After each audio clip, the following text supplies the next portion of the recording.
Week 46 Day 1. A mighty empire. One of the anomalies of our approach to history is the propensity to study the venerable empires of Europe, but we do not feel it incumbent upon us to ascertain anything about the civilizations in our own hemisphere. We deprecate the history of this part of the world as though progress lay dormant and that other peoples were irrelevant until the settlers of North America arrived at Plymouth Rock. In South America, from 2000 BC until their empire reached its acme at the beginning of the 16th century, lived the Incas. The site of the capital city of the Inca Empire, Cusco, lay at a height of 11,000 feet. This civilization is reputed to have burgeoned until it covered more than 2,500 miles of the western part of the continent. Its population fluctuated between 4 and 7 million. This empire had a highly efficacious political and social system. Its potentate ruled with absolute power. As the empire conquered new lands, it would disseminate its language, religion, and social customs. Sample sentences. 1. While some moribund economies atrophied after World War II, others burgeoned under the salubrious effects of loans from the U.S. 2. In order to ascertain the relationship between his girlfriend and his brother, he kept a wary and discreet vigil.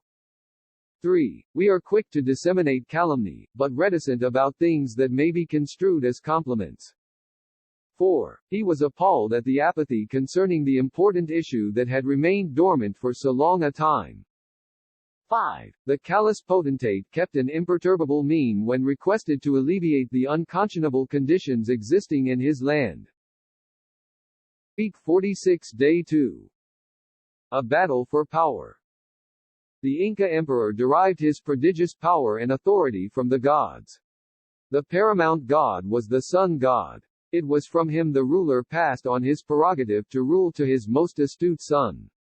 This nepotism had worked with great efficacy for centuries. The land holdings were immense, there were rich farmlands and llamas and alpacas for wool. Precious metals were plentiful: silver, copper, bronze, and the most sacred of all, gold. This metal resembled the sun god whom they extolled. There was no dearth of idols and ornaments hammered from this gleaming metal. There was always more gold coming from the mines to replenish the supply. At the acme of his power, the Inca ruler died without naming the requisite successor. In 1528 two sons began an internecine struggle for control.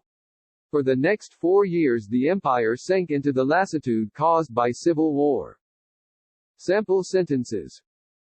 1. The emissary from the president tried to allay the fears that a deleterious internecine feud was inevitable within the party. 2. A pragmatic philosopher derived the theory that we have noses in order to hold up our eyeglasses. 3. Your efforts to ingratiate yourself into your boss's favor are nullified by the unmitigated nepotism manifest in this firm. 4. He gave his adversary the dubious prerogative of choosing the weapon by which he was to meet his inevitable end. 5. In the potpourri of restaurants there is no dearth of succulent dishes. Week 46 Day 3. A Perfidious Conqueror. The feuding between the rival sons reached its pinnacle in 1532. At that moment Francisco Pizarro came onto the scene. A native of Spain, he was sojourning in Panama when he heard of the riches to be found in that far-off land. Overwhelmed with cupidity, but still a tyro when it came to wresting power and wealth from hapless people, he joined with an inveterate adventurer.